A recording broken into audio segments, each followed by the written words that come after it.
Y después, ¿qué se le puede hacer? Como siempre vieron que tenemos en bromatología un alimento, ¿qué tipo de alimento es? ¿Qué les parece? ¿Es perecedero o no? Perecedero porque hay algo en el músculo, Bien, ¿por qué es perecedero? porque hay proteínas y nutrientes para los microorganismos y también una AW y una humedad en el alimento para el desarrollo de los microorganismos. ¿Sí? Lo principal es, además de tener alimento, tiene el agua. Recuerden que cuando hay agua, y para colmo, con tantos alimentos, ¿sí? Es muy perecedero. Entonces, bueno, el cuidado con la carne es muy importante para que sea realmente un alimento inocuo. Vieron que ahora con inocuidad es las normas en realidad y la parte legal es que un alimento inocuo para las normas IRAM es que no produzca ningún efecto adverso. ¿Sí? Se pusieron como un poco más, dieron como una vuelta más de tuerca en esto, que no produzca ningún efecto adverso en el consumidor. Entonces, esto hace un poco que como que el límite el que era antes un alimento inocuo, ahora es un poco más estricto. No sé si han visto, ha habido problemas. La otra vez en la campañola hicieron un consumidor, dijo que la lata, ¿vieron de tomate? La campañola es una productora de conserva. Tenía una mosca viva. Imagínense a dónde llegan los abogados y las consultas, cómo va a tener una mosca viva. Puede ser que tenga una mosca muerta, ¿sí? Pero viva con todo lo que se hace, el proceso de enlatado, después vieron que se hace la esterilización y todo, es como que esté viva es imposible. Pero bueno, esto que le dio un poquito más que está bien en realidad porque el consumidor tiene el derecho de tener un alimento inocuo, ¿sí? Pero vieron en dónde está el límite. Por eso cada vez es más importante lo de las buenas prácticas, que en la industria alimenticia, la verdad que acá en Argentina se aplican bastante, pero con lo de la ley, vieron que en Estados Unidos, por ejemplo, te hacen un juicio por cualquier cosa, ¿sí? En Europa es un poco intermedio y en Argentina era mucho menos, pero bueno, ahora como que se está viendo un poco más acá también por esto de la inocuidad y las buenas prácticas que se apliquen de manera correcta, ¿sí? Entonces, usted tiene que pensar que si van a trabajar en una industria alimenticia, tienen que saber muy bien cuáles son las buenas prácticas para que no pasen estas cosas y no ocurran demandas así por algo que primero lo que hay que ver es cuando llega una demanda es si realmente puede ser real, ¿sí? Porque está pasando estas cosas de reclamos que son medio imposibles. Bien. Y bueno, con la carne es todo un tema. No sé si vieron la película esta que habla de un matadero, que es bastante, a ver si me sale el nombre ahora, bastante cruel.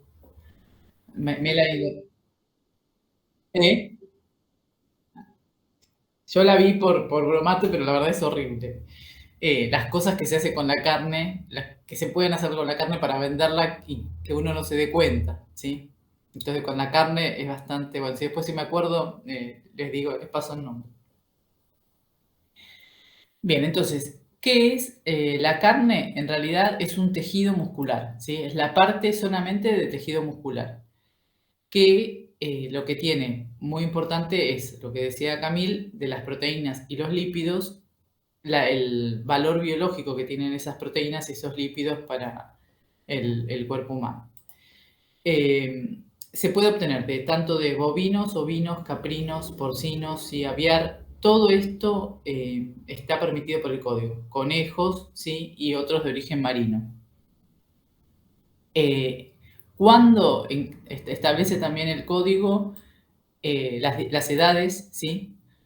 El deporte menor se llaman hasta 5 años, deporte mayor que tienen todos los dientes permanentes, o sea que hay toda una clasificación que establece cuál es el tejido muscular que se puede consumir, y después también habla de los otros tipos de las vísceras, por ejemplo, que eso no se come tanto quizá en Europa, ¿no?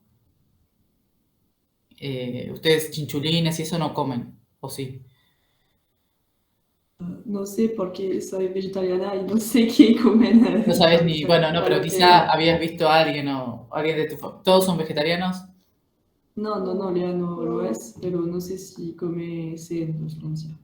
Mm, bien. Bueno, el músculo entonces es el músculo liso involuntario, que son las vísceras y vasos sanguíneos, ¿sí? El estriado involuntario, que es el músculo cardíaco, que no es considerado por el código como alimento, y el estriado voluntario, que es todo el músculo esquelético, ¿sí? Que es lo que se usa para alimentación. En el artículo 247 establece cuál es la parte que se denomina carne, que es la parte comestible de los músculos, y acá fíjense, dice todas las especies que se pueden consumir, aptas para la alimentación humana por la inspección veterinaria, o sea que tiene que tener esto siempre vigente en la inspección veterinaria oficial antes y después de la faena. Fíjense que es en los dos momentos, o sea que el animal tiene que estar bien antes de ser sacrificado y después de la faena, porque en la faena puede ser que se produzca alguna contaminación, que es lo que pasa muchas veces con lo de la E. coli, ¿vieron? Que la carne, no, el músculo, ¿sí? No tiene E. coli. Si la carne después tiene E. coli, es que hubo una contaminación cruzada. Después también establece los animales silvestres y, bueno, y las partes lo que les decía que se puede consumir. En el artículo 248 se habla de la carne, pero fíjense que acá aclara la carne fresca, ¿sí? Y debe ser vendida después de 24 horas de haber sacrificado la res, ¿sí? Y mantenerse a temperaturas de menos 5 grados centígrados en cámaras frigoríficas. Bueno, fíjense esto, lo importante que es. La otra vez me mandaron una foto de una carnicería acá en Mar del Plata que tiene las reses colgadas como en un patio, se ven desde afuera. Entonces, bueno, siempre que, y no sé cómo está habilitado ese lugar, eh, para cómo había 3 o 4 perros abajo de las reses ahí, no, por eso. Y eso que se controla bastante lo de la carne, pero bueno, aparecen estas cosas. Las carnes tienen que estar limpias, exentas de piel y de vísceras, ¿sí? Y vieron el sello que viene en las reses, a veces toca algún pedazo de carne con algún sello, siempre tienen que estar selladas, ¿sí? Todo esto para evitar, obvio, el sacrificio clandestino. Bueno, acá les pongo de la FAO siempre cuál es la producción, en realidad el principal productor de carne, ¿sí? Que en este caso es China. Y fíjense que Argentina está bastante también uno de los más altos. Entonces, piensen que siempre, bueno, cualquier producto, ¿vieron cuando hablábamos de los cambios que se van produciendo cuando uno, ahora lo vamos a ver bien la próxima, pero cuando uno arranca una fruta hay un montón de cambios, no es que tenemos algo inerte que no le va a pasar nada, ¿sí? Lo mismo pasa, obvio, con la carne. ¿Qué pasa cuando se sacrifica un animal? Lo principal que pasa es que no llega oxígeno, ¿sí? No llega oxígeno a ninguna célula y obvio no llega oxígeno al tejido muscular. Eso hace que, vieron que para el oxígeno también interviene en la producción de energía. Entonces, todo lo que se produce, los procesos que requerían oxígeno y que eran reacciones para generar la energía, ahora no tienen oxígeno, ¿sí? Entonces, todo esto produce una caída del potencial redox y se produce la glucólisis antes era aeróbica, ahora es anaeróbica, ¿sí? Y catabolismo del ATP.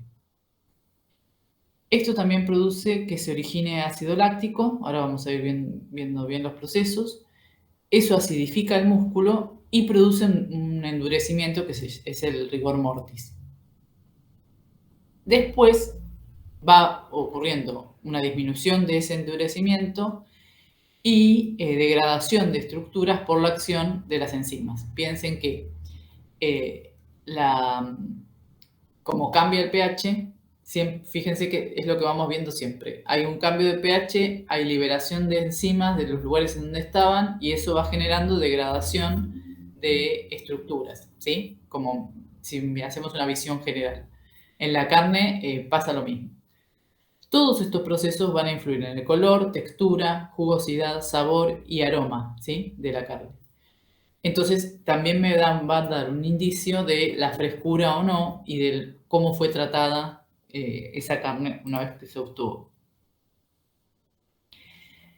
Entonces, desde el punto de vista bromatológico, en realidad la carne es una transformación, es en realidad lo que surge de la transformación experimentada por el tejido muscular por procesos físico-químicos y bioquímicos, ¿sí? Que hacen que el músculo madure, ¿sí? Por todas las transformaciones que ahora vamos a ir viendo bien, pero les adelanté en la filmina anterior, hasta transformarse en carne. O sea que no consumimos la carne tal cual estaría en la vaca. ¿Sí? ¿Está claro eso? Lo primero que entonces es muy importante es la caída del pH. Y esto se genera por esto de que hablábamos de la falta de oxígeno, entonces ahora el metabolismo es anaeróbico, ¿sí? Ya sin oxígeno. ¿Y qué hace esto? Como no hay más vida, en realidad el lactato que se produce en el oxígeno ya no se lo puede retirar, ¿sí? Entonces esto es lo que genera el ácido láctico, ¿sí? Y la caída del pH. Fíjense que también, bueno, lo que decíamos, del lactato, el ATP y el glucógeno. ¿Se acuerdan lo que era el glucógeno? ¿Un azúcar? Es monosacárido, disacárido, Es polisacárido, ¿qué se acuerdan? polisacárido, no sé. Es un polisacárido, vieron como las plantas cómo reservan energía. ¿En qué polisacárido? Que lo tienen en las semillas. Las semillas lo vimos bien. Para la producción de pan se usaba. ¿Con la lactosa o sacarosa? La lactosa, el almidón. La lactosa y Ah, sacarosa. sí. La lactosa es el azúcar de la leche y es un disacárido. Sí. La sacarosa es el azúcar común y es un Sí. disacárido, ¿sí? Las plantas almacenan la energía a través del almidón, ¿sí? También hay glucosa en la celulosa, hemicelulosa, pero esas son más de sostén que de reserva energética, ¿sí? El cuerpo, los mamíferos en general, almacenan la glucosa en forma de glucógeno, ¿sí? O también grasa, vieron que hay otras formas. Pero la forma de polisacárido es el glucógeno. Pero recuerden que se tiene poco glucógeno en la carne por este proceso. Porque a veces dicen, ¿tiene hidratos de carbono la carne? ¿Qué me tendrían que contestar? ¿Tiene hidratos de carbono? Ahora lo vamos a terminar de ver bien, pero si el hidrato de carbono es glucógeno y con el tiempo post-mortem va bajando, va a tener pero muy poco, ¿sí? No es una fuente de hidratos de carbono la carne, justamente por esto, porque en realidad debería tener el glucógeno, pero no lo tiene por todos estos procesos que ocurren post-mortem, ¿sí?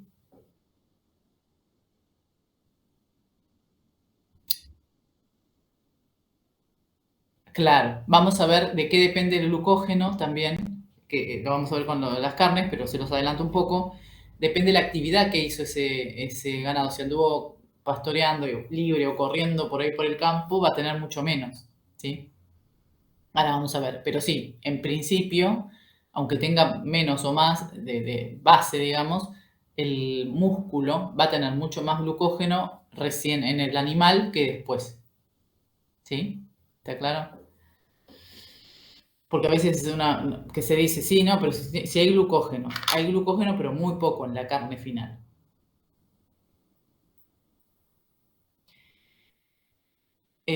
Se produce la unión de la actina y la miosina, ahora vamos a ver, se llama complejo actino-miosina, ahora vamos a ver qué significa eso. Y después del sacrificio, en realidad los músculos continúan contrayéndose y relajándose, eso consume ATP, ¿sí? Y está relacionado con la presencia de calcio y de magnesio en el músculo. Ahora vamos a ver por qué. Entonces, fíjense que hay, por esto de la contracción y relajación de los músculos que siguen ocurriendo después por el rigor mortis, hay un endurecimiento, no es que siempre está duro, se endurece, se ablanda, se endurece, se ablanda, después se instala, se dice la instalación del rigor mortis que dura un poco más, y recién después de que pase esto, se produce la maduración de la carne, ¿sí? Y la maduración de la carne nos da una carne tierna. Si no está hecho bien este proceso, no hay forma de consumir carne tierna. ¿Vieron que a veces pasa que la carne es muy dura? Bueno, porque algún proceso no fue realizado correctamente.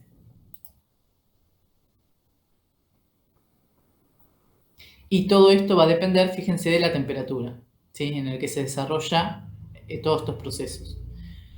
Se desarrolla mucho más rápido a temperaturas elevadas, pero ¿qué riesgo corremos también acá? Claro, ¿sí? Entonces, por eso ahora vamos a ver cómo se tiene que conservar, porque podríamos pasar toda esta fase rápidamente, pero no tendríamos tampoco carne en condiciones. Esto un poco para que entiendan que el músculo no es algo sencillo, ¿sí? Tiene el tejido, la carne en realidad tiene 3 tipos de tejido, el muscular, el conjuntivo y el graso, ¿sí? Que eso es lo que forma la fibra muscular. Vieron que se habla de fibra muscular. El tejido muscular son todos estos haces de fibras. El conjuntivo es lo que va uniendo esas fibras y después esta fibra entre sí, entre las otras. Y el graso es el que está asociado al tejido conjuntivo, que es la grasa que está dentro de la carne. Bueno, acá un dibujito para que se entienda un poco más. Los nombres no importa, pero lo que sí, que entiendan que son fibras que forman una fibra más grande y otra fibra más grande, ¿sí? Y todo eso está envuelto por tejido conectivo y además ahí adentro hay grasa. Acá un dibujo más esquemático, quizás un poco más fácil. Y para que vean, la actina y la miosina son estructuras muy diferentes que hacen, que influyen en que son las que generan en realidad el movimiento muscular, en nosotros también, ¿sí? El del 70 al 95% del músculo lo forman entonces estas fibras, ¿sí? Que son, en realidad, fíjense, fibras muy chiquititas que están unidas formando una fibra mayor y esa fibra mayor forman después la fibra muscular que constituye el músculo. El citoplasma de las células musculares se llama sarcoplasma, que tiene otro nombre, pero es lo mismo, posee mitocondrias. Y la membrana que recubre se llama sarcolema, porque piensen que son células muy, muy especiales y particulares, por eso cada una tiene nombres diferentes, cada parte, ¿sí? En vez de citoplasma se habla de sarcoplasma, las mitocondrias no siguen el mismo nombre, y la membrana se llama sarcolema. También tiene núcleo, porque son células verdaderas, en realidad son multicelulares, ¿sí? El músculo. Acá lo importante es cuando hablamos de los filamentos, ¿sí? Estos que forman el músculo, tenemos que hablar de la agrupación de estos estos miofilamentos que son muy finitos, muy, muy, muy delgados y que están formados por actina, ¿sí?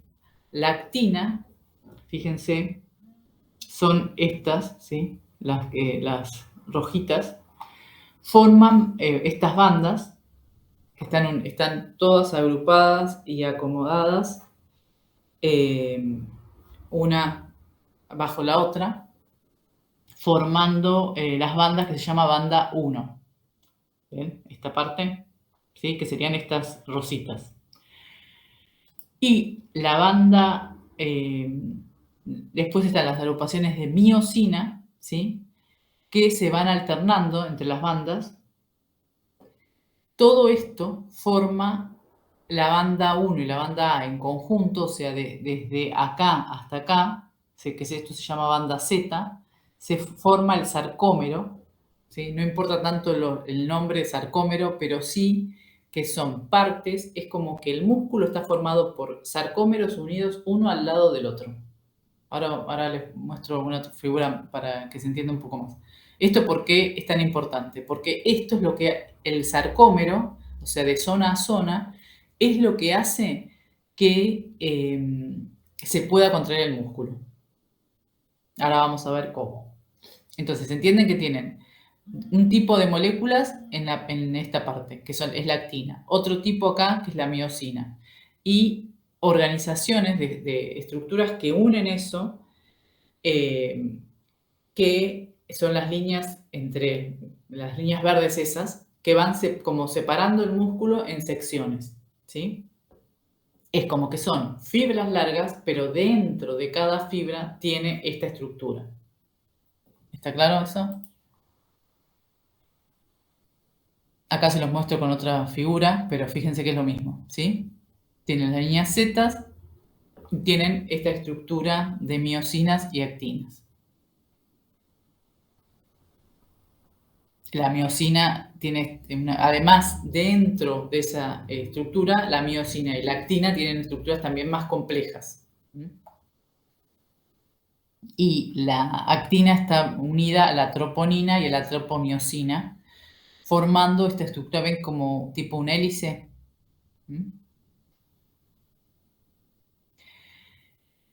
Entonces, ¿por qué es tan importante esto que les decía del sarcómero o esta zona en la que se divide el músculo? Esto es lo que permite la contracción muscular, ¿sí? Nosotros hacemos cualquier movimiento de los músculos y se produce todo esto dentro del músculo. Todo inicia con un impulso nervioso, ¿sí? Y el impulso nervioso, o sea, nosotros decimos, bueno, mover la mano, al mover la mano se genera un impulso nervioso que causa la liberación del calcio más 2, ¿sí? Ese calcio más 2 va al retículo sarcoplasmático y al sarcoplasma, o sea, se va a la parte del citoplasma de la célula, ¿sí? Y el calcio se fija a la actina, que se acuerdan eran estas, activándola y provoca que se una a la miosina. Ven, acá tienen la actina y la miosina separadas. En realidad están separadas, pero unidas en esta parte. Separadas por las líneas esta Z. Cuando se libera calcio, el calcio se fija a la actina, provoca la unión con la miosina y se contrae el músculo. Ven que acá lo tienen estirado por la acción del calcio, se une a la actina, se une a la miosina y se contrae el músculo, ¿sí? Eso es lo que nos permite movernos. Fíjense qué sistema, el impulso nervioso en realidad lo que hace en el cuerpo químicamente es causar la liberación de calcio. Si no hay calcio, no se puede contraer bien el músculo. Vieron que a veces se habla de la importancia del calcio para los huesos, pero también es muy importante para los músculos. Bien. Y, a ver, esperen que les quería mostrar otra. Bueno, después lo terminamos de ver bien con las proteínas. Pero para que les quede bien el proceso cuando se produce la muerte del animal, ocurre esto, ¿sí? La liberación de calcio genera una contracción muscular. Entonces, lo que se produce después, en la maduración, es que se libere esta actina de la miosina que generó el complejo actina-miosina unido, que produzca la rigidez, ¿sí? del músculo. Bueno, vamos a ver un poquito la estructura de la carne y después vamos a la función de cada una de estas proteínas y grasas dentro del músculo. Entonces, cuando hablamos del tipo de tejido, tenemos el tejido muscular, ¿sí? Que son las células de las proteínas. Acá tenemos proteínas, dos tipos, ¿sí? Carnes rojas y blancas tienen distinto tipo. Después el tejido conjuntivo, que es esto que envuelve todos sus haces, porque piensen que son haces muy finitos y que tienen que estar unidos de alguna forma, si no, no cumplirían la función. Y el tejido adiposo. El tejido adiposo, los lípidos, ¿sí? En general, o las grasas, vamos a tener distintos tipos de grasa. La grasa subcutánea, que es visible una vez que se saca la piel. La intermuscular, ¿sí? Que es la grasa de sellado. Y la intramolecular, que está dentro del músculo. Todo esto va a depender de la especie, ¿sí? Qué raza es, el tipo de alimentación, la parte del animal. Y antes, en Argentina, por lo menos, teníamos todas las vacas en el campo, ¿sí? Moviéndose. Ahora vieron que está todo esto del feedlot, no hay tanto como en el resto del mundo, pero eso hace que haya mucho más grasa en esta carne que no tiene grasa dentro, porque ahora vamos a ver en dónde está, siempre hay, pero ven esta que tiene mucha más. Esto está dentro del músculo.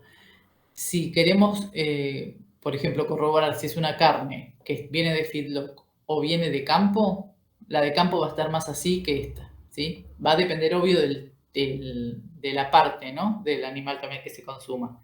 Pero mucho depende del movimiento del animal. Si el animal está muy quieto, ¿sí? Va a tener mucho más grasa dentro de la parte interior del músculo.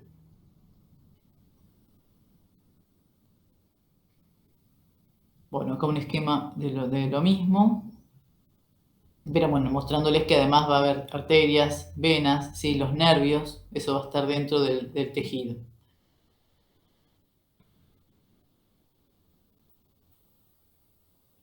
Bueno, entonces, en composición, fíjense que la mayor cantidad es agua, ¿sí? Contiene entre un 45 y un 70 por ciento de agua. Después tiene las proteínas, ¿sí? Entre un 20 y un 30%, que vieron que esto es lo que se habla un poco para los veganos y los vegetarianos. ¿Vos, Camil, sos vegana o vegetariana? Vegetariana, come leche o manteca o yogur y pescado, pero no carne. Ah, bien. ¿Y huevos también? Sí, huevos también come. Está bien. Por eso ahí no hay problema, ¿sí? En general con esto del problema de las proteínas. Sí, claro, no tengo problemas con eso. Claro, porque es mucho más difícil si es una dieta vegana, se puede también, pero hay que Sí, controlar un poco más y saber bien qué comer, ¿sí? Porque claro. justamente está este problema de, bueno, y si consumís pescado, ni hablar, porque hay un montón de proteínas y la grasa, bueno, del pescado es mucho mejor que la grasa vacuna también, ¿no? Sí. Después, bueno, tenemos las grasas y los ácidos grasos de 5 a un 40%. Esto va a depender del corte, siempre si es magro o no. Minerales, vitaminas y, fíjense, como les puse, pequeñas cantidades de hidratos de carbono, ¿sí? Bueno, y esto siempre, como vieron que habíamos visto en la leche, depende de la especie, la raza, la alimentación, la edad, sexo y zona anatómica. Eso acuérdense lo que es para siempre, ¿sí? Depende de la especie, va a ser la composición exacta. Por eso fíjense que va de 45 a 70, de 20 a 30. Es bastante amplio el rango de composición de cada uno de los componentes. Bien, fíjense también, para que vean un poco las diferencias, calorías entre la carne vacuna, cordero, de cerdo, ¿sí? Humedad no cambia tanto entre las especies, proteínas cambian un poquito y la grasa también. Vieron que, bueno, acá por lo menos como que se impulsó un poco más el consumo de carne de cerdo, ¿sí? O de cordero, porque tenía mejores grasas, ¿sí? Pero fíjense que hay que ver también el consumo, porque no es que decir, bueno, reemplazo todo por cerdo y listo, porque en realidad tiene mejores tipo de grasa, pero también tiene mucho más y muchas más calorías y más colesterol. Entonces, bueno, esto como que los nutricionistas lo están reviendo también, porque no es que la carne de cerdo, eh, por tener mejor grasa, mejor composición en su grasa, sea mejor realmente porque tienen bastante grasa, ¿sí? Mucho más cantidad cada 100 gramos. Esto fíjense que son cada 100 gramos. Bueno, y la carne de pollo, fíjense que es bastante más similar a la carne de vacuna, ¿sí? Bueno, y después van a ver pescado como para comparar con esto.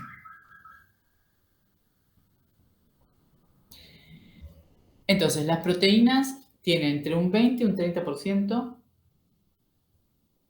de proteínas.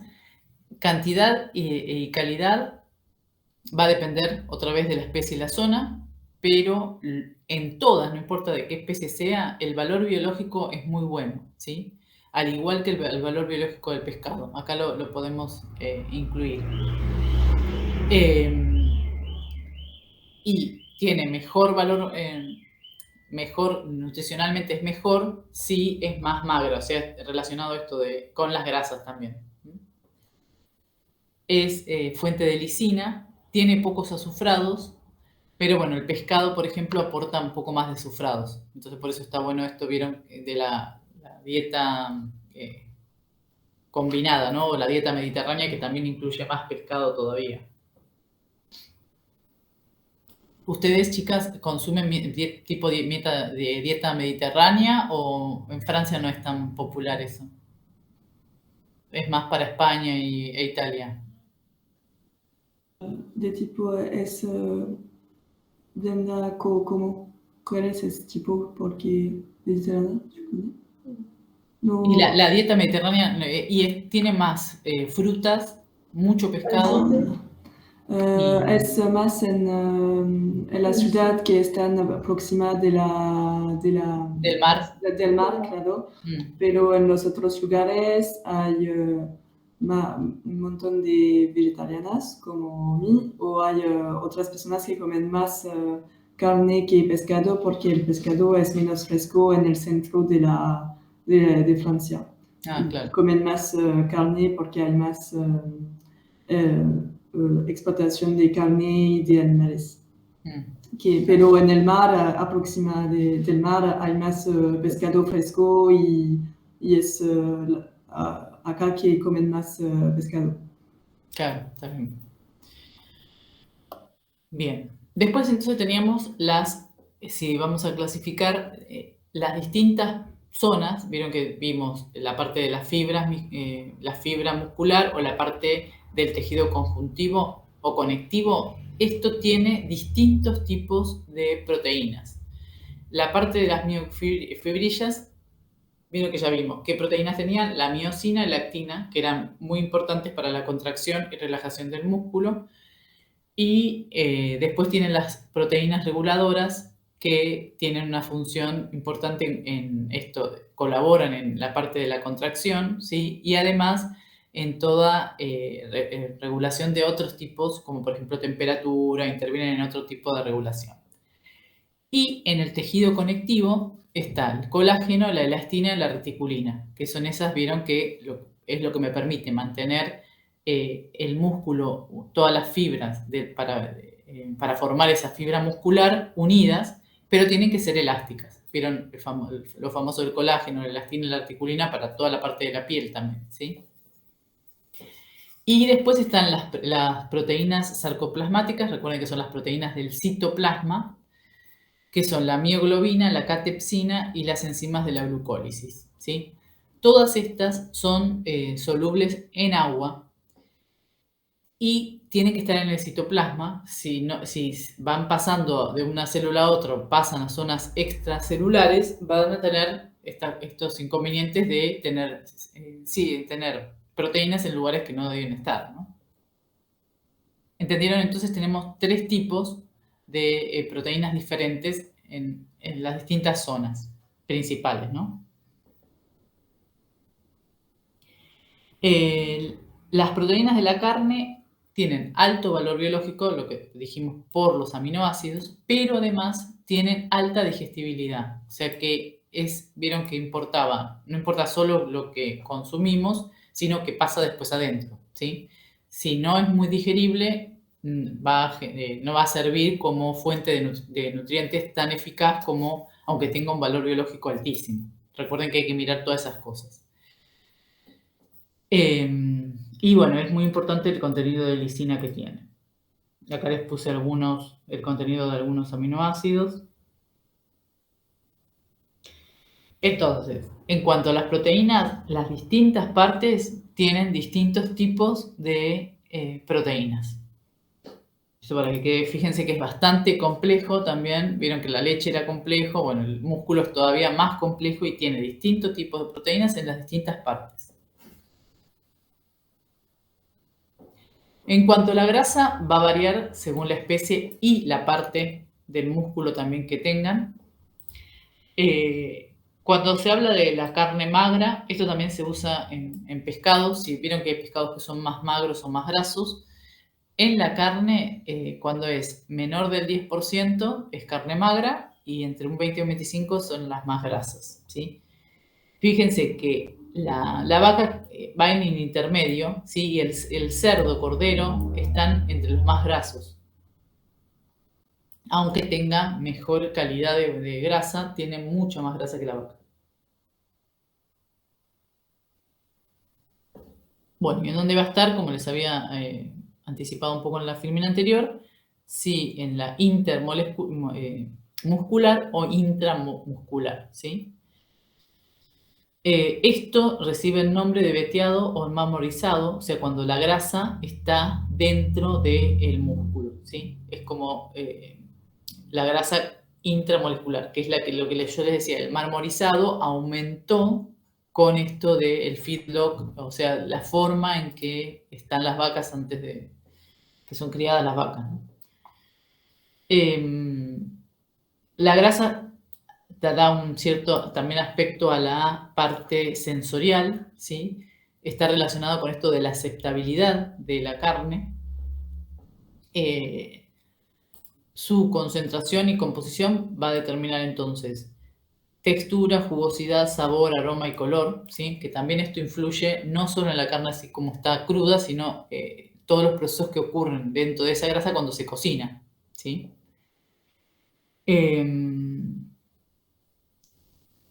Bueno, las grasas son distintas a lo que ya les había dicho, todos los que son rumiante, vaca, oveja, de la de cerdo, que es distinto. Y va a estar relacionado con esto de la insaturación de las grasas. En el cerdo, los ácidos grasos tienen mayores insaturaciones, pero contienen mayor cantidad de grasa, ¿sí? Esto también va a depender de la alimentación. En cuanto a la conservación, vieron que conservar en frío, por todo esto que es precedero y la proliferación de microorganismos, pero a veces el frío puede afectar la composición de las grasas, ¿sí? Y obvio que lo va a afectar también en los tratamientos térmicos, ¿sí? Porque vieron que las grasas de la carne, ¿cómo son? ¿En qué estado están? ¿En la temperatura ambiente o, bueno, más frías? Claro, ¿sí? Recuerden que la grasa está en estado sólido porque justamente tiene bastante grado de saturación en las grasas. Bien. Entonces, los lípidos, la mayoría de ellos van a estar en forma de triglicéridos. ¿Se acuerdan del glicerol con los 3 ácidos grasos? Y dependiendo la especie, van a tener esos ácidos grasos saturados o insaturados. Contiene colesterol, ¿sí?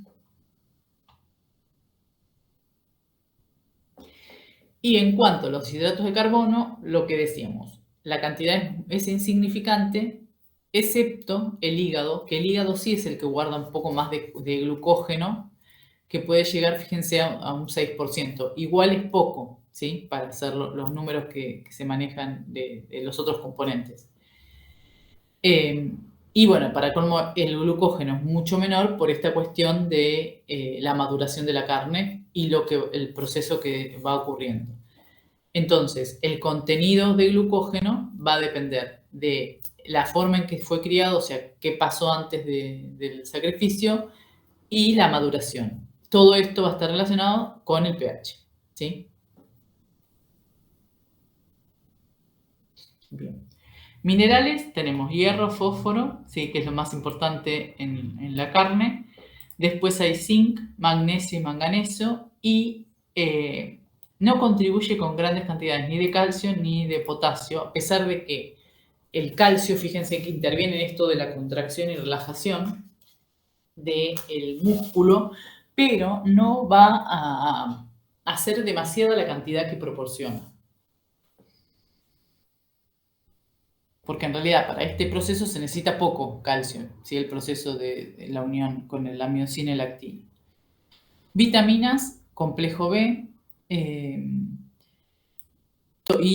lo importante a destacar es las vitaminas liposolubles, ¿sí? Porque a veces vieron que se saca todo lo que tenga grasa y el inconveniente no es solo que tengamos alguna deficiencia en grasas, sino también la deficiencia en vitaminas liposolubles. Vitamina E, D y C, ¿sí? D, E y A, y C no tiene mucho, ¿sí? Que es una vitamina hidrosoluble. Todas estas vitaminas que contiene hay que tener en cuenta porque hay pérdidas, ¿sí? De vitaminas relacionadas con la conservación de la carne, por ejemplo, por congelación, la cocción y la salazón. ¿Sí? La salazón, para con vitaminas hidrosolubles, no tiene demasiadas, se hace salazón, se pierden aún más. Por esta migración ¿vieron? De la salación para que cambia la presión osmótica y hace pérdida de agua. Con esa pérdida de agua se va no solo el agua, sino todo lo que sea hidrosoluble. Bueno, el agua aporta entre un 60 y un 80% del peso, 75 puede ser un poco menos dependiendo de la especie. Y esto le decíamos, da el color, textura, firmeza y jugosidad a la carne. Después, en cuanto a las propiedades sensoriales, además de esto que hablamos de color, jugosidad, textura, ¿sí? Sabor, es muy importante el color porque en realidad también nos va a dar indicio de qué es lo que se hizo con esa carne o cómo fue tratada o cuál fue el proceso, si se hizo algo mal o se agregó algo que no debía, ¿sí? Porque va a hacer cambios en el color. El color principalmente depende de la mioglobina, que es una proteína que está en el citoplasma de las células musculares. La globina enlazada es la globina en realidad enlazada, fíjense, la estructura de la proteína enlazada a un hierro más 2, ¿sí? Que tiene la función de almacenar oxígeno. ¿Se acuerdan? ¿Sí? En la sangre lo que hacemos es este intercambio de oxígeno-dióxido de carbono para oxigenar el cuerpo y eliminar el dióxido de carbono que se produce. El color rojo oscuro es la mioglobina química natural. Cuando está muy brillante es cuando ya se oxidó. Entonces ya no es más mioglobina, en realidad es oximioglobina. Después, las coloraciones pardas son debidas a la oxidación del hierro más 2 a hierro más 3. Recuerden que tiene en el centro un hierro más 2, ¿sí? Y las coloraciones rosáceas, que son, ¿vieron quién es de color así más rosáceo? El jamón, perfecto, ¿sí? El jamón cocido, en realidad es un derivado cárnico que es tratado con nitrito. Entonces ya no es la mioglobina original, sino es nitrosomioglobina. Entonces, fíjense que la coloración de la carne también me va a dar qué tipo de mioglobina tengo, si está oxidada o no, y eso hace, fíjense, la diferencia de colores en la carne.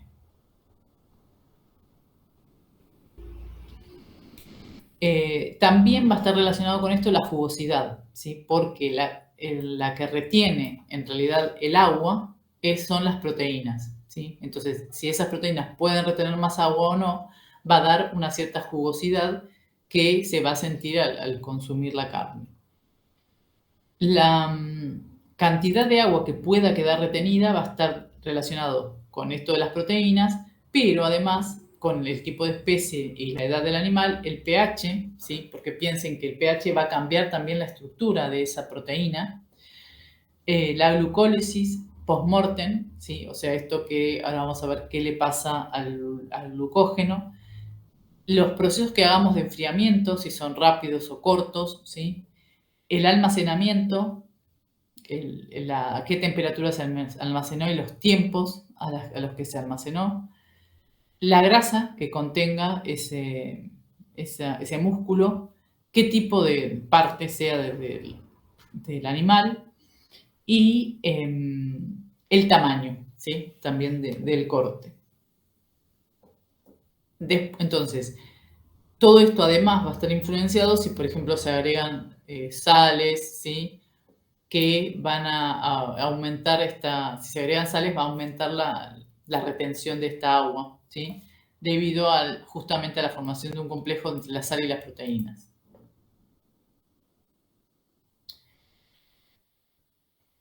Todo esto de la cantidad de agua que tenga va a también determinar la textura, ¿sí? Y la dureza y la blandura, ¿sí? Que sea dura o blanda también va a estar relacionado con todo esto del proceso de maduración.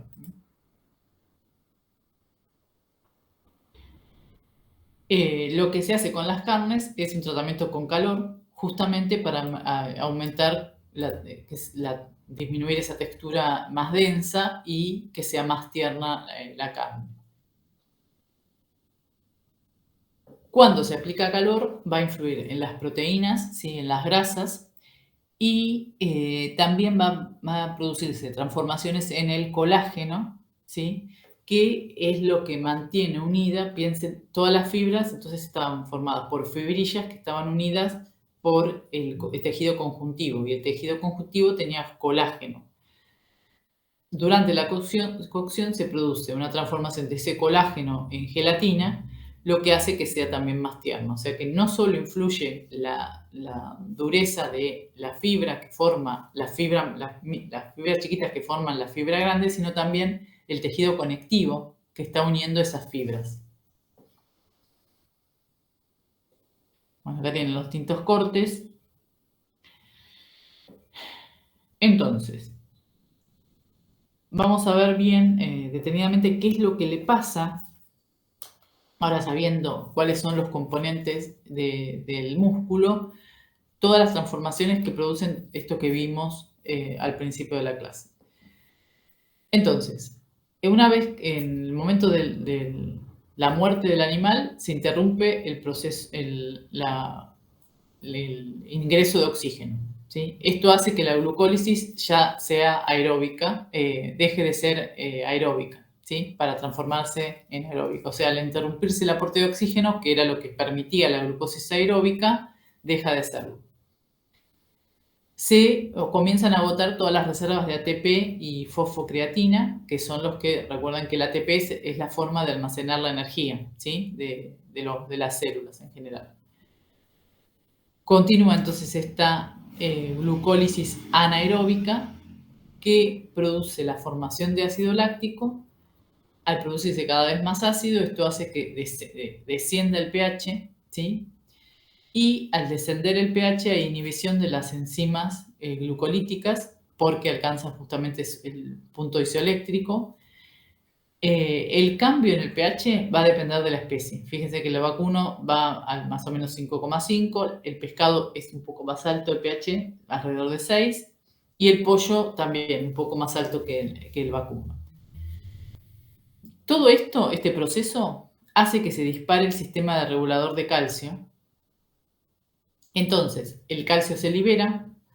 ¿Qué pasa cuando el calcio se libera? ¿Qué es lo que vimos? Se produce este complejo que se une a la actina y la miosina y se produce el complejo actina-miosina que produce la contracción del músculo y eso en realidad es el rigor mortis o el endurecimiento, ¿sí? Entonces, fíjense que todo este proceso en realidad ocurre por la interrupción de la entrada de oxígeno.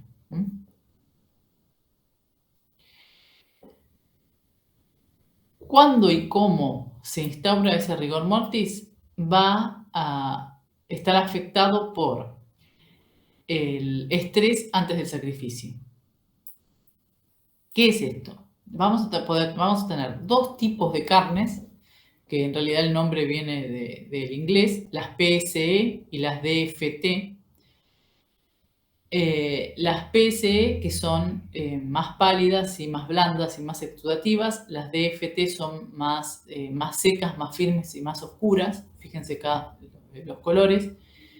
Las PSE se logran cuando hay un estrés agudo antes del sacrificio, o sea, mucha adrenalina.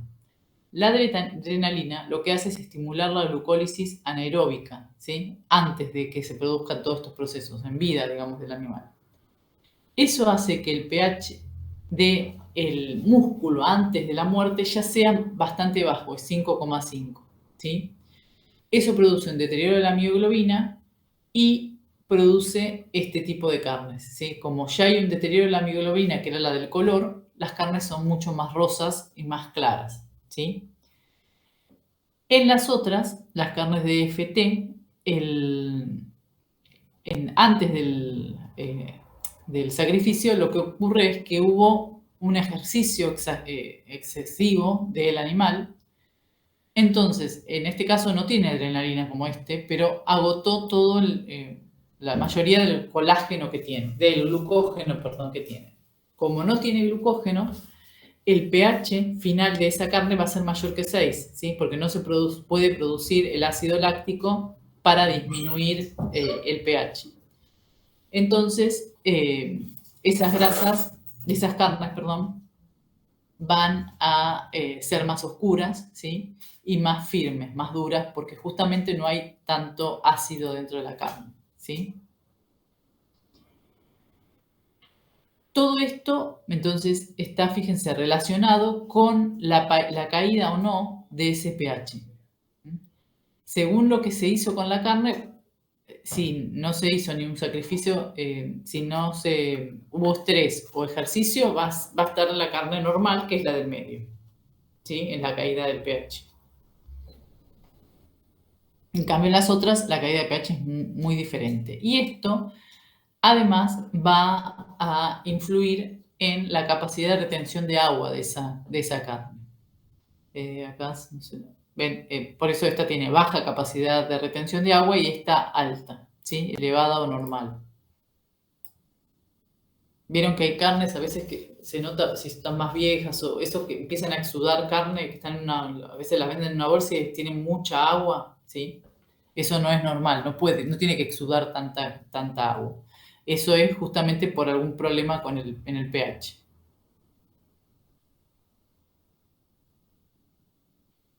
Bueno, esto ya se los dije recién.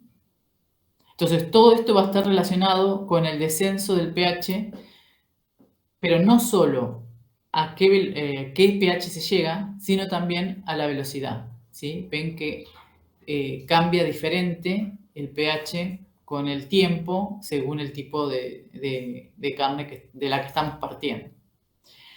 La carne normal, entonces, como habíamos dicho, pH más o menos 5,5, tiene que ser carne roja, consistente, normal y con buena capacidad de retención de agua. O sea que la retención de agua no tiene que estar exudando todo el tiempo agua. Bueno, acá les hice un resumen de lo que les acabo de decir.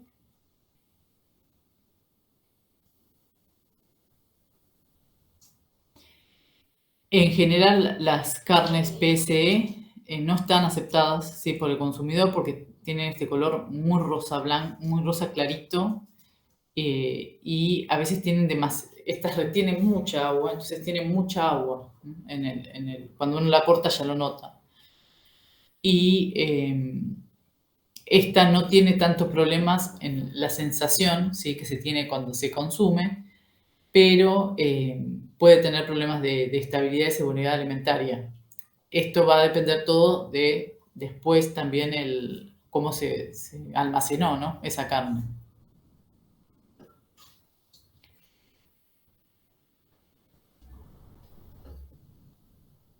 Bueno, entonces, siguiendo con todos los procesos que ocurren. Entonces, bajó todo el pH, hizo que se instaure el rigor mortis. En ese momento comienza a producirse desnaturalización de las proteínas, por lo que disminuye la capacidad de retención de agua.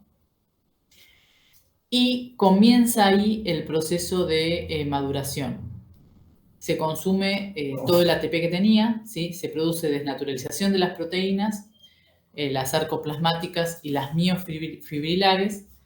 Todo eso produce proteólisis por enzimas específicas que estaban en un determinado compartimento y ahora ya no, ¿sí? Eso hace que se degrade se produzcan degradación de proteínas y se genera, en este caso, amoníaco, ¿sí? Piensen que teníamos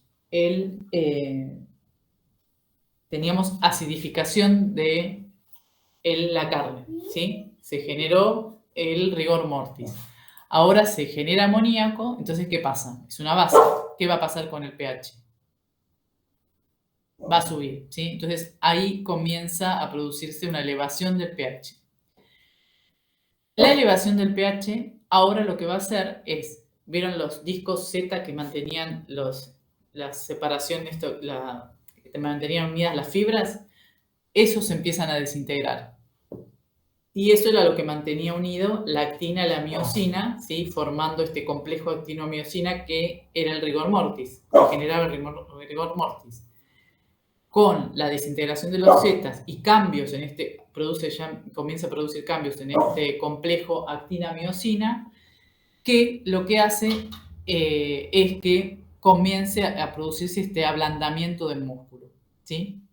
Fíjense, todos estos procesos que, si se ponen a pensar, en realidad está impulsado el otro por el pH y la liberación del calcio, y este también, ¿sí? Por el pH que produce cambios en las proteínas y, obvio, que se produce el ablandamiento de la carne, ¿sí?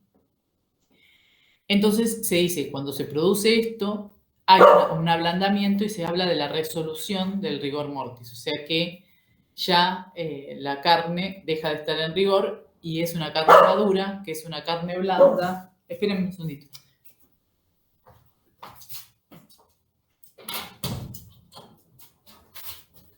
Que es una carne blanda y ya es una carne apta para el consumo. Entonces, la carne tierna está antes del rigor. En el momento del rigor es carne dura y después ya sí es carne madura para ser consumida. Entonces, ¿qué se produce? No hay ruptura en realidad en los enlaces de la actina-miosina, ¿sí?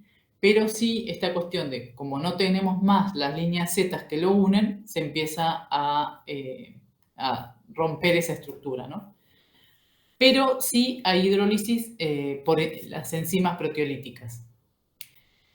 Las que actúan son las catepsinas y las calpaínas, ¿sí? Que actúan en esto de, también por la presencia justamente de calcio y el pH óptimo, empiezan a actuar estas enzimas que desintegran las líneas Z y tienen acción también en las troponinas, las tropomiosinas, que se acuerdan que estaban unidas al complejo actina-miosina porque estaba todo unido formando el rigor mortis.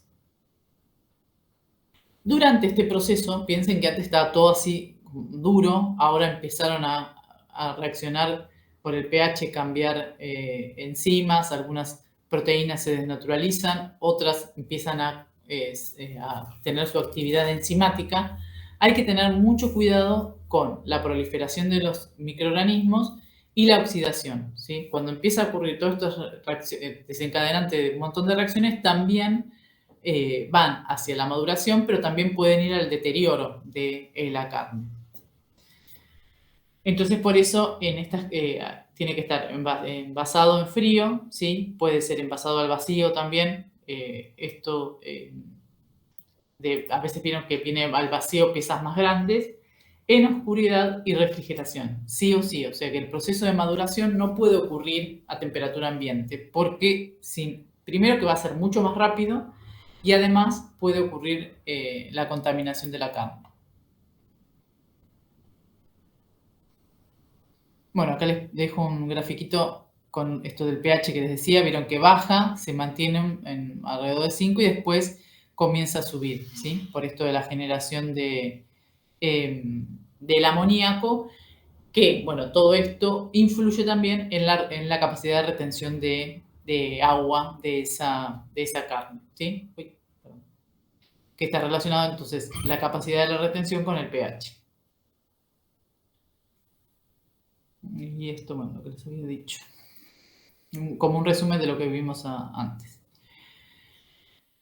Las alteraciones que pueden ocurrir en todo este proceso es que haya una maduración defectuosa, y eso va a estar relacionado principalmente con la refrigeración, el tiempo, ¿sí?, previo a esa refrigeración. A veces, si es muy grasosa, piensen que la grasa lo que evita justamente es la entrada del calor, ¿sí? ¿Para qué tienen grasa? ¿Para qué tenemos la grasa de los animales? Una de las cuestiones es esta de la regulación de la temperatura, ¿sí? ¿Por qué tienen distinto tipo de grasas todos los animales estos que estamos viendo con el pescado? ¿Qué les parece?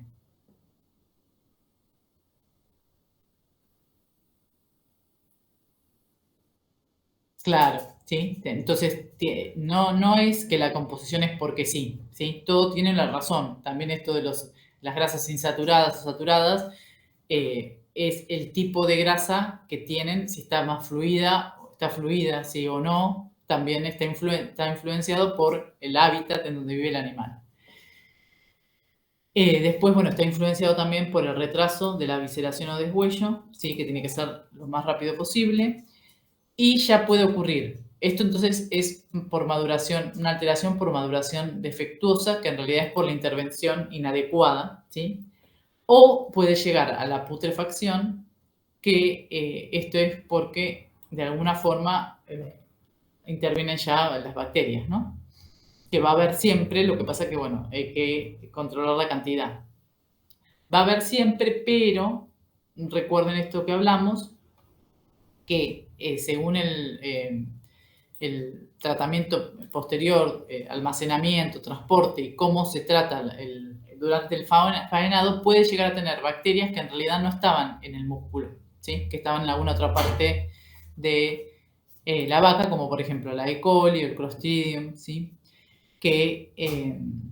o algunos parásitos que en realidad puede ser que vengan directamente del músculo o no, como por ejemplo la E. coli. Si la E. coli está solamente en las heces, entonces si está en las carnes, hubo alguna cuestión durante el faenado.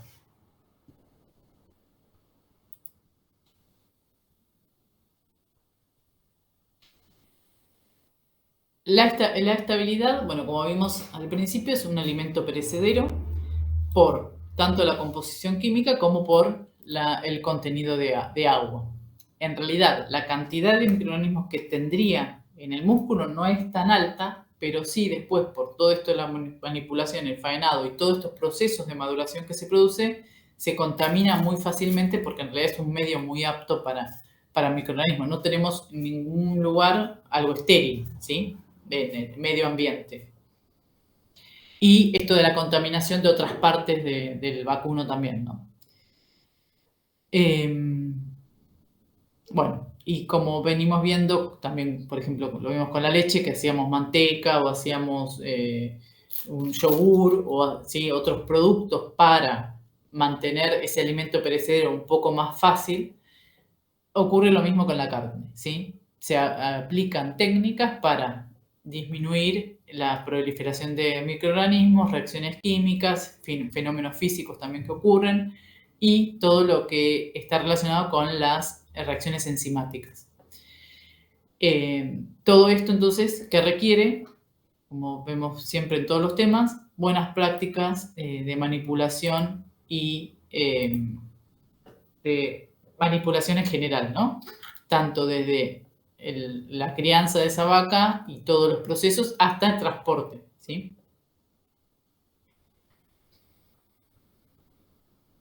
Bien, las técnicas son entonces la más fácil, estas dos, aplicación de frío y aplicación de calor, ¿sí? O sea, la cocción o la refrigeración de esa carne, eliminación de agua, eliminación de sustancias activas, uso de aditivos y envasado.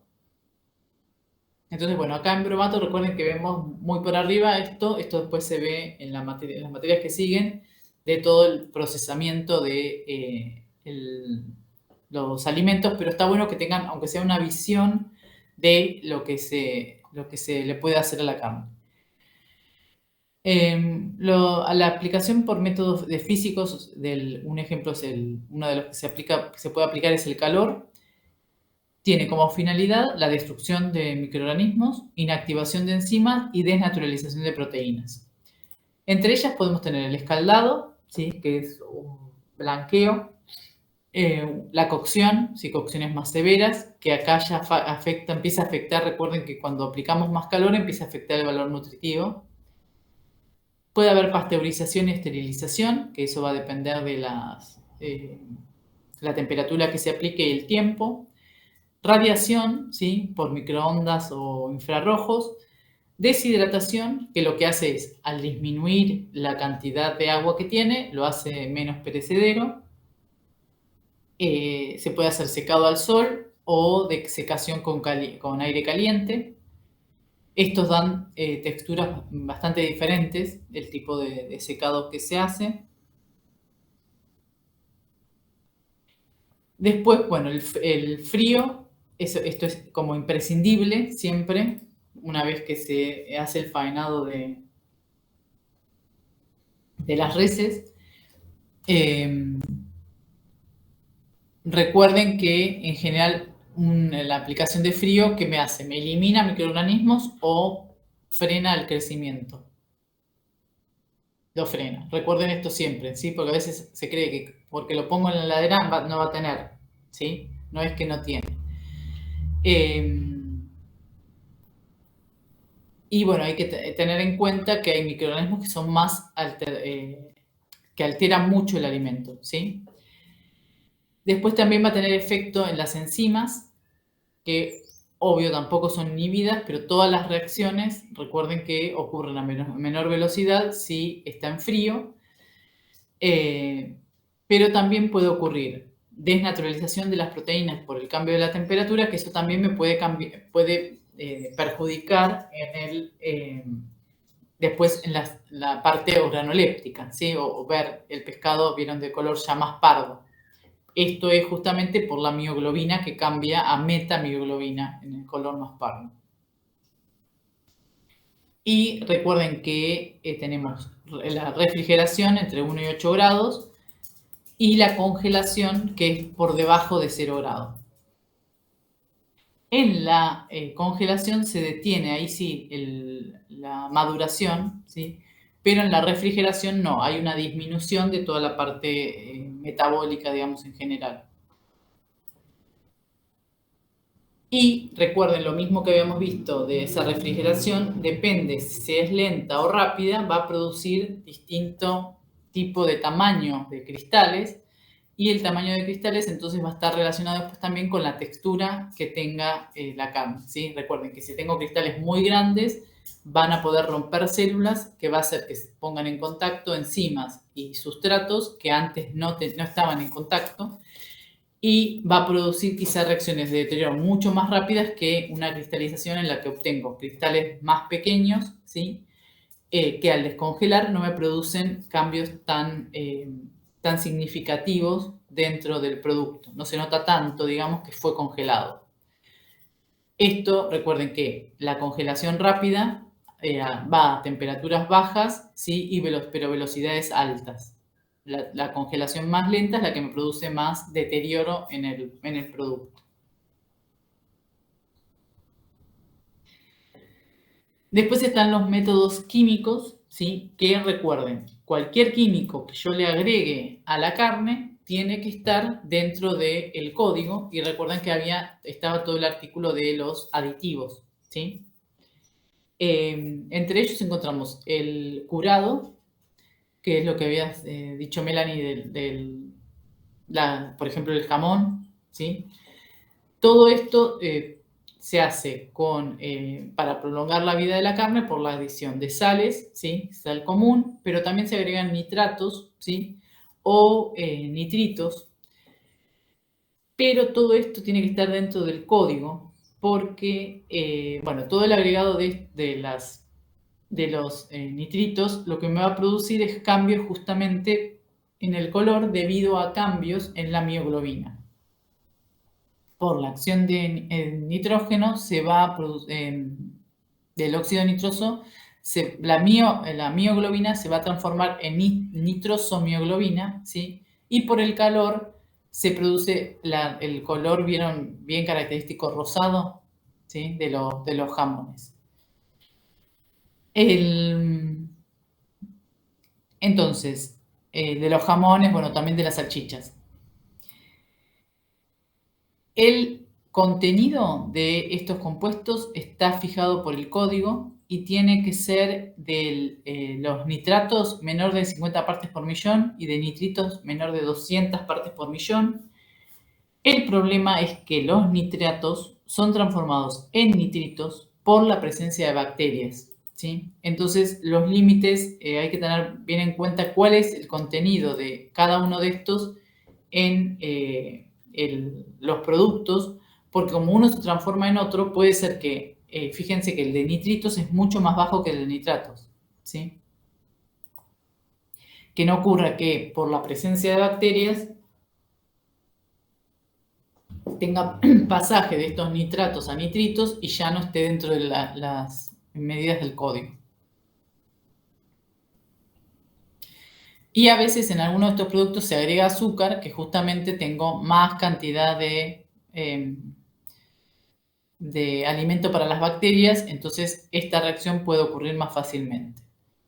Después, otro inconveniente con los nitritos es la presencia de aminas primarias, secundarias y terciarias, que pueden formar con el nitrito nitrosaminas.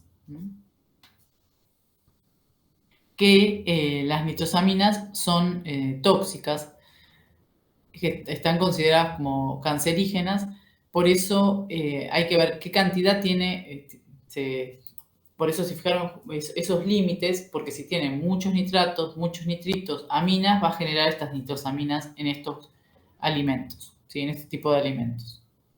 Que esto también está, por ejemplo, en el tabaco, ¿sí? Los cigarrillos.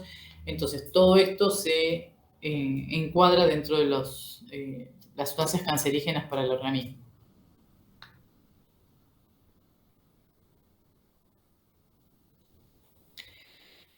Otro aditivo que se le agrega a las carnes son los fosfatos, ¿sí? En esto del procesamiento de las carnes. Lo que hace es amortiguar el pH, ¿sí? Recuerden que está muy influenciado el sabor y el color por el pH. Hay un efecto alcalinizante también, que, bueno, otra vez lo que va a hacer es cambiar el pH del preparado. Hay agentes emulsionantes, ¿sí? Que justamente funcionan como estabilizantes de las emulsiones grasas y agua, modificadores de proteínas, que lo que hacen es mejorar la capacidad esta de retención del agua. Vieron que teníamos problemas cuando exudaba mucha agua. Después está el método de conservación por ahumado. Recuerden que es la desecación, maduración y ahumado, que le da un aroma característico a la carne. Ya no va a tener el aroma de la carne original porque presenta este efecto ahumado, pero esto mejora la conservación por la impregnación de sustancias del humo que son conservantes justamente, ¿sí? Son bactericidas. Después también están los métodos de conservación por acidificación. ¿Vieron todo lo que es con vinagre? En este caso, el pH llega a un valor en que impide el desarrollo de los microorganismos. Puede ser natural, ¿sí? y con agregado además de especias y condimentos que también van a favorecer aún más la conservación de ese alimento, o puede ser artificial por el agregado directamente, por ejemplo, de ácido sórbico y las sales, o ácido benzoico, o algún éster parabenzoico, ¿sí? Después está la fermentación, ¿sí? Que en este caso ya hay una alteración del producto, ¿sí? O de la carne por acción de microorganismos, pero esa acción de microorganismos está controlada por la temperatura, humedad, sí, y ventilación, que hace que obtengamos un producto fermentado, pero que pueda ser apto para el consumo. Y por radiación, vieron que acá hubo un boom como de la radiación, pero después, bueno, se bajó esto. No sé si te acordás, Melanie, que hablaban por todos lados de la... ¿No te acordás? Sí, hasta en los noticieros hablaban a ver si estaba bien o no irradiar la carne. No sé, ¿en Francia se vende carne irradiada? Porque venía de Europa esta Claro que no, es solamente por algunos productos, pero no por la carne. Y hay reglamentación por el tiempo, la radiación que debemos usar, hay mucha reglamentación sobre eso. ¿Y en qué alimentos se usa? ¿Te acordás? Pienso que es por algunos vegetales, pero no todos, es posible. Pero es muy raro y en el mercado hay pequeño de ese porque la gente no quiere comprar ese para las frutillas, por ejemplo, o algunos vegetales. Pero es muy raro. Es raro igual. También. Claro, acá también hubo como un boom, pero después la gente no lo aceptó para nada. Claro, lo mismo. Bien. Pero sí se venden algunas cosas.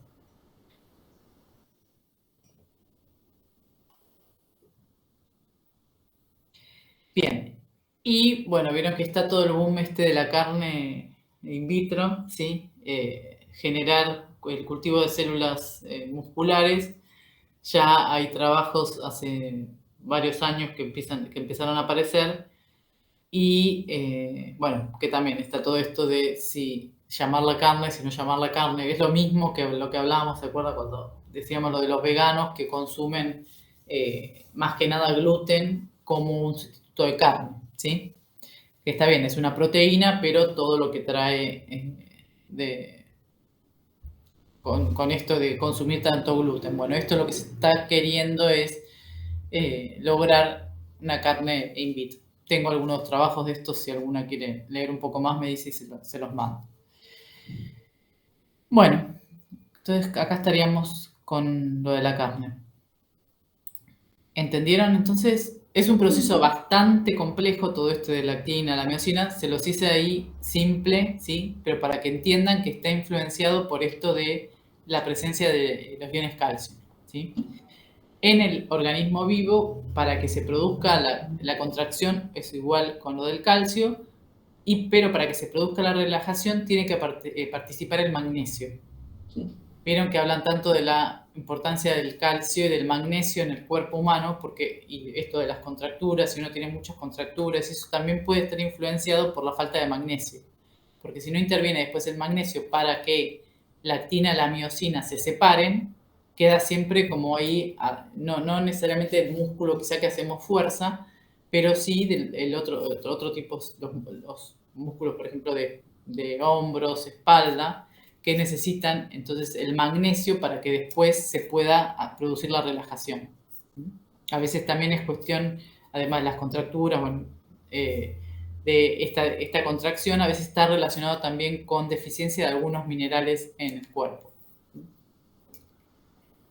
Bien. Bueno, ¿alguna duda? No. ¿No? ¿Entendieron todo? Cualquier cosa me preguntan. Entonces, el jueves tenemos teoría, sí, como siempre, y el martes no tenemos. Sí. Lo reemplaza el miércoles y después el jueves seguimos. Y ese miércoles no tenemos. ¿Y qué? Ese miércoles, mañana, no tenemos. Mañana, a ver el cronograma. ¿No tienen el de grasas? Ah, sí, gracias. Me parece, está bien. Quería confirmarlo por las dudas, voy a ver si me... Yo vieron que estoy despistada, no sé en qué día vivo. Mañana tienen el de grasas, ¿sí? Ok. Vale. Bien. Que es un seminario que, bueno, van a ver un poco la parte práctica, pero no lo hacemos en el laboratorio. Sí. Ok. ¿Sí? El link, Melanie les dijo el de práctica, ¿no? El que está ahí. Sí. Claro, no, los miércoles no tenemos aula, al final, porque antes nos habían dado, pero ahora este año con todo el lío que hay, no nos habían dado aula. Bien, bien, por eso les Sí, sí, sí. No. Sí, Ok. por eso hoy no llegué a hablar todavía temprano.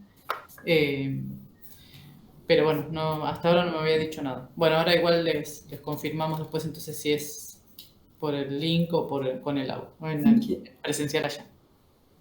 Perfecto. Bien, bárbaro, chicas. Bueno, entonces nos vemos el jueves. Sí. Ok, Hasta muchas luego. gracias. Chao. Chao. Gracias. Chao, buen fin de